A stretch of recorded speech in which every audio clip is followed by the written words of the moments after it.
అందరికీ నమస్తే అండి. మీకు ఈరోజు సండే కదా, వీలైతే ఇమీడియట్గా సింగ్ గీతం సినిమాకి టికెట్లు బుక్ చేసేసుకోండి ఫ్యామిలీతో పాటు. మీకు సినిమాలు ఇంట్రెస్ట్ ఉంటే, చూడాలి అనుకుంటే మాత్రం ఇంక మారు ఆలోచించొద్దు. లేదా రేపు ఎల్లుండి అయినా సరే వీలైన చోట బుక్ చేసుకోండి. ఎందుకంటే మంచి కంటెంట్ ఉన్న సినిమా. నేను ఒకరోజు ఆలస్యంగా చూశాను సినిమా. బాగుందని టాక్ వచ్చిన తర్వాత ఒకరోజు ఆలస్యంగా నిన్న చూశాను అనమాట.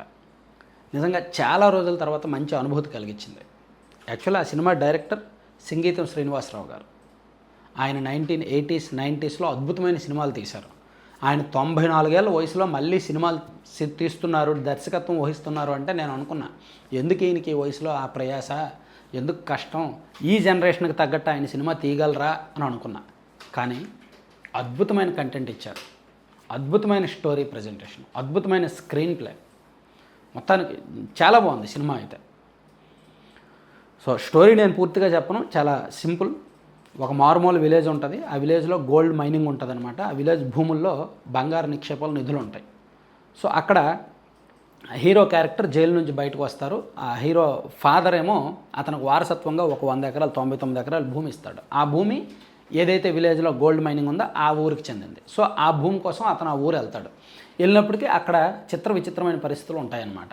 సో అక్కడ ఆల్రెడీ గోల్డ్ మైనింగ్ డీల్ కోసం వేరే ఆఫ్రికా నుంచి వేరే వాళ్ళు వస్తారు. సో ఆ డీల్ కుదిరిందా లేదా, ఆ గోల్డ్ బంగారం తవ్వడానికి ఆ గ్రామస్తులు ఒప్పుకున్నారా లేదా, ఈ క్రమంలో ఆ మైనింగ్ కోసం అడ్డుగా ఉన్న ఒక పెద్ద చెట్టుని వాళ్ళు కొట్టేస్తారు. అలా కొట్టేసినప్పుడు ఆ ఊరిలో జరిగిన విపరీతమైన మార్పులేంటి, విచిత్రమైన సంఘటనలు ఏంటి అనేది సినిమా కథ. సో ఇందులో కథ తెలిసిపోయినా పర్లేదండి, అసలు స్క్రీన్ మీద ఎలా చూపించారా అని చూడడానికైనా వెళ్ళాలి. కొత్తదనం ఏంటంటే, కొత్త ప్రయోగం ఏంటంటే, యాక్చువల్లీ సంగీతం శ్రీనివాసరావు గారు అంటేనే ఎక్స్పెరిమెంట్స్.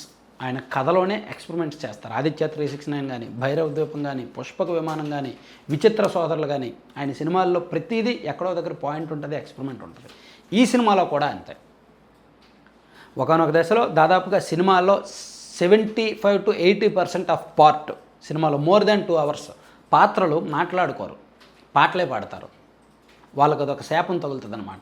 వాళ్ళు మాట్లాడుతున్నా సరే పాటలాగానే వస్తుంది. సో ఆ శాపం ఎందుకు తగిలింది, ఆ శాప విముక్తికి వాళ్ళు ఏం చేశారు, ఇలా పాటలు పాడుకునే క్రమంలో దాన్ని వినసొంపుగా చేయడం. 2 గంటల పాటు నాన్ స్టాప్గా పాటలు రావడం అంటే అక్కడ కూర్చున్న ప్రేక్షకుడికి కొంత చిరాకు అనిపిస్తుంది కదా. మనకు ఏదైనా మంచి పాట ఒక 5 నిమిషాల కంటే ఎక్కువ వింటే చిరాకు అనిపిస్తుందిగా.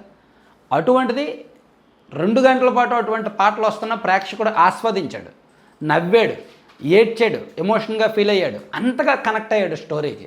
అలా కనెక్ట్ చేయడంలో సంగీతం శ్రీనివాస్ గారు అండ్ అతని టీం పూర్తిగా 100% సక్సెస్ అయ్యారు. సో కథలోకి లీనమైపోతాడు. సో ఈ శాపం నుంచి వాళ్ళు ఎలా విముక్తి పొందుతారు, ఆ బంగారం ఆశ ఆ గ్రామస్తులలో ఎలా పోతుంది, అసలు క్లైమాక్స్ ఏంటి, అత్యద్భుతంగా తీర్చిదిద్దారనమాట. సో సినిమా చివరి 20 నిమిషాలు అయితే చాలా ఆకట్టుకుంటుంది, ముఖ్యంగా ఆ కంక్లూజన్ తీరైతే మాత్రం. సో ఈ సినిమా ఈవెన్ హీరోయిన్ పాత్ర కూడా కొత్త వాళ్ళు. అహిల్యారావు అని ఆ అమ్మాయి, అహిల్యా బూమ్రా అని ఆ అమ్మాయి ఫస్ట్ టైం కొత్త హీరోయిన్. అండ్ హీరో క్యారెక్టర్ కూడా ఆయాన్ అని ఆ కుర్రాడు కూడా ఫ్రెష్ లుక్, బాగా యాక్ట్ చేశాడు. అతను కూడా ఫస్ట్ సినిమాయే. అండ్ శాలిని ఆ అమ్మాయి కొంత యాక్ట్ చేసింది. తర్వాత ఇంకా మిగిలిన పాత్రలన్నీ కూడా తెలిసినాయి. ఈ సినిమాకి మరో హీరో సంగీతం శ్రీనివాస్ గారు ఒక పెద్ద హీరో అయితే, సినిమాకి బ్యాక్ ఎండ్లో మ్యూజిక్ డైరెక్టర్ దేవిశ్రీ ప్రసాద్ మరో హీరో.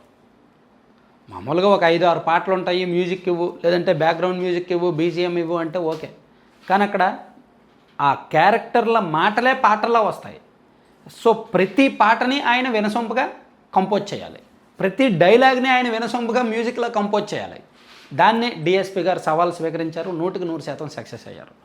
ఇక ఈ సినిమాకి మరో హీరో, మూడో హీరో శ్రీమణి. మాటలు అండ్ పాటల రచయిత శ్రీమణి. సో ఆయన మాటలు చాలా బాగా రాస్తాడు ఆయన. సో ఆయన కూడా ఇందులో మరో హీరోగా చెప్పుకోవచ్చు. ఎందుకంటే అలా వినసొంపుగా ఉండాలంటే ప్రాసలు ఉండాలి, కొంత కవితలు ఉండాలి, అండ్ అర్థవంతంగా ఉండాలి. సో దానికి తగ్గట్టు ఆయన అద్భుతమైన లైన్స్ రాశాడు. ఆయన రాసిన లైన్స్కి డిఎస్పి బాగా కంపోజ్ చేశాడు, దాన్ని తెర మీద బాగా చూపించారు. అలా ఓవరాల్గా టీం బాగా కుదిరింది. వీళ్ళందరికీ డబ్బులు ఇచ్చింది, సినిమా తీసింది అశ్విని దత్ గారి కుమార్తె స్వప్న దత్ అండ్ నాగ్ అశ్విన్. సో వీళ్ళు దీనికి డబ్బులు పెట్టి ప్రొడ్యూస్ చేశారు. సో చాలా రోజుల తర్వాత మంచి కంటెంట్ ఉన్న మంచి ఎక్స్పెరిమెంటల్ సినిమా చూపించారు. ఇందులో కథ ఉంది, కామెడీ ఉంది, సెంటిమెంట్ ఉంది, ఎమోషన్ ఉంది. సో అన్ని రకాలు ఉన్నాయి. ఒక సినిమాకి ఏం కావాలో అన్ని సమపాలలో ఉన్నాయి. సో అందుకే సినిమా వీలైతే మీరు చూడండి ఖచ్చితంగా. ఏదో ఓటీటీలో వస్తుందిలే వెయిట్ చేద్దాంలే అనొద్దు. మ్యాక్సిమం వెళ్ళడానికి ట్రై చేయండి. ఈరోజు కాకపోతే రేపైనా సరే కొత్త అనుభూతి దక్కుద్ది. కాస్త ఓపికగా చూడండి. ఇదేంటిది వీళ్ళు మాట్లాడుకోవట్లేదు, పాటలు పాడుకుంటున్నారు అని చెప్పి పాటలు వచ్చిన వెంటనే చిరాకు లేకుండా కాస్త ఓపికగా చూడండి. రాను రాను కథకు కనెక్ట్ అయిపోతారు, స్టోరీకి కనెక్ట్ అయిపోతారు. అక్కడ ఒకవైపు మరోవైపు అసలు ఏం జరుగుతోంది, కుబేరుడికి ఎందుకు కోపం వచ్చింది, కుబేరుడు ఏం చేస్తాడు ఈ ఊర్లో వాళ్ళని, అసలు అడుగడుగునా కూడా ఉత్కంటానమాట. సో అలా చాలా రోజుల తర్వాత సింగ్ గీతం అనే సినిమా తెలుగు ప్రేక్షకులకు ఒక కొత్త ప్రయోగాన్ని, ప్రయత్నాన్ని ఫలప్రదం చేసిందని చెప్పుకోవచ్చు.